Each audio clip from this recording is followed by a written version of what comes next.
আসসালামু আলাইকুম প্রিয় নবম ও দশম শ্রেণীর শিক্ষার্থীরা, আশা করি তোমরা সবাই ভালো আছো। আজকে পর্বে আমরা 13.1 এর 17 এবং 18 এই দুটি অঙ্ক সমাধান করব। গত পর্বে আমরা 15 এবং 16 এই অঙ্ক দুটি সমাধান করা শিখেছি। তো অবশ্যই তোমরা পুরো ভিডিওগুলো দেখে আসবা। তো এখানে আজকের পর্বে আমরা যে 17 নম্বর অঙ্কটি সমাধান করব, এখানে বলা আছে যে কোনো ধারার প্রথম n সংখ্যক পদের সমষ্টি n × n+1 হলে ধারাটি আমাদেরকে নির্ণয় করতে হবে। তো আমরা এখানে ফার্স্ট টাইম দেখব, যেখানে লিখতে পারি। এখানে দেখো তোমরা যে দেওয়া আছে, আমরা এখানে লিখবো ওকে। এখানে আছে n সংখ্যক পদের সমষ্টি কি, এখানে লিখবো আমরা যে n সংখ্যক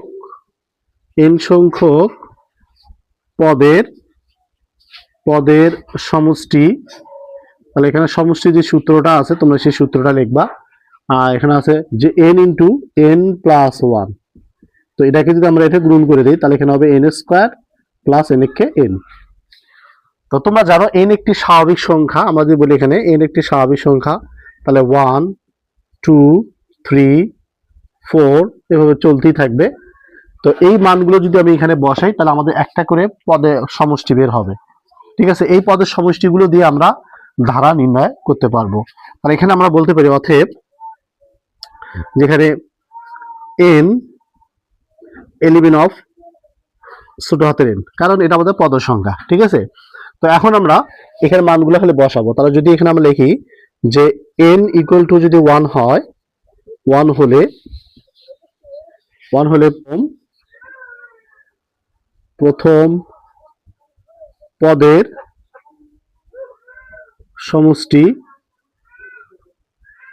তাহলে সমষ্টি এখানে যেহেতু আমাদের মান দেওয়া আছে, দেখো এখানে আমরা n = 1 যদি হয়, আমার মানটা এখানে বসাবো। তাহলে এখানে 1² প্লাস 1, তাহলে এখানে কত হবে 2। ঠিক আছে, আবার n = যদি 2 হয় তাহলে এখানে প্রথম পদের সমষ্টি, তাহলে এখানে হবে দ্বিতীয় পদের সমষ্টি, তখন হবে 2² প্লাস 2। তাহলে 2 2 4, 4 আর 2 কত হচ্ছে 6।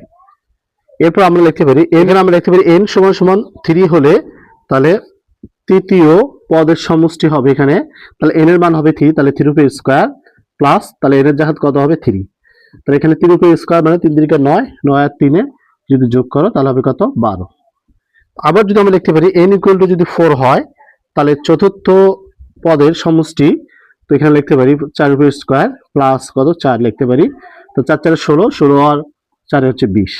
তো এইভাবে চলতেই থাকবে। তাহলে এখানে এটা কি শেষ করা যাবে? এটা কিন্তু শেষ করা যাবে না। তাহলে এখানে আমরা এই সমষ্টিগুলো পেলাম, অর্থাৎ 2 6 12 এবং 20। তাহলে এখানে আমরা এভাবে লিখতে পারি যে এখানে যে প্রথম পদ, তোমরা এখানে লিখতে পারো যে প্রথম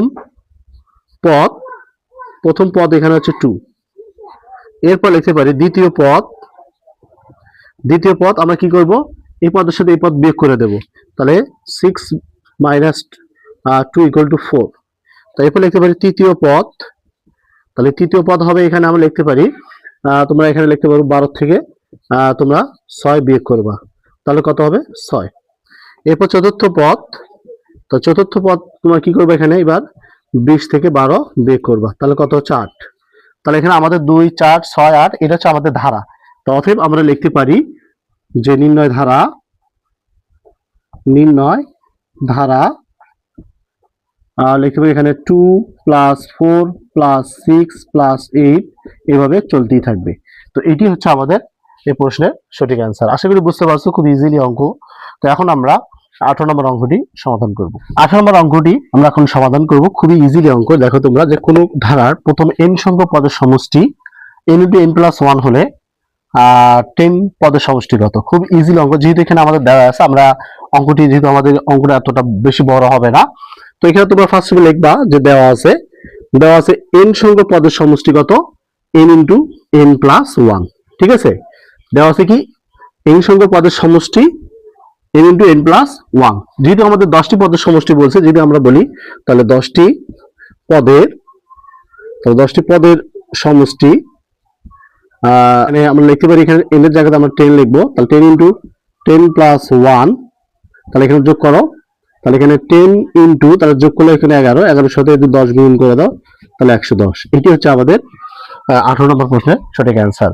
অর্থাৎ n সংখ্যক পদের সমষ্টি যদি এটা হয় তাহলে 10টি পদের সমষ্টি হবে 110। যদি ভিডিওটা ভালো লাগে অবশ্যই চ্যানেলটাকে সাবস্ক্রাইব করে দাও, আর যারা ফেসবুক পেজে বা আইডিতে আমার ভিডিও দেখতেছো ভিডিও শেয়ার করে দাও, অবশ্যই দিতে হবে। পরবর্তীতে অবশ্যই আমরা 19 নম্বর অঙ্কটি সমাধান নিয়ে আসতেছি। তোমাদের অবশ্যই চ্যানেলটা সাবস্ক্রাইব করে রাখতে হবে যাতে করে পরবর্তী ভিডিওটি তোমরা অনায়াসে পেতে পারো। আল্লাহ।